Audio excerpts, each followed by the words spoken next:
Será que eu sou de fato um verdadeiro convertido?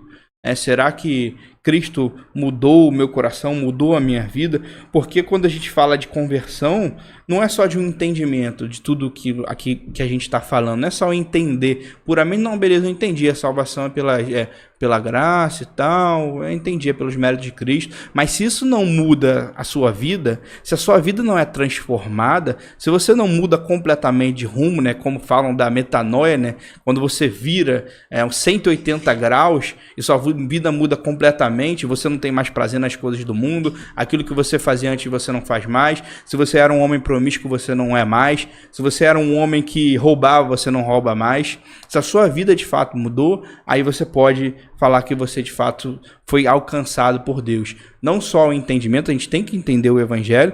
Paulo vai falar, né, que do culto racional, Pedro vai falar que a gente tem que saber da razão da nossa fé. A fé ela é algo racional, a gente entende como ela funciona, como ela acontece por Cristo e tudo mais, mas ela tem que mudar a minha vida. Se isso não muda a minha vida, se não houve mudança de vida, é difícil a gente falar que houve alguma conversão. 1 João mesmo vai falar, como eu falei, que os filhos de Deus não vivem na prática do pecado. Então eu acho que são duas coisas, como está aqui nos pontos, olhar a igreja e olhar a nossa vida. E olhar a nossa vida como? Primeiro, vendo se eu entendo de fato o evangelho e conheço esse evangelho verdadeiro. E segundo, se esse evangelho mudou a minha vida. Se eu sou uma pessoa diferente ou se eu estou vivendo da mesma forma como eu sempre vivi.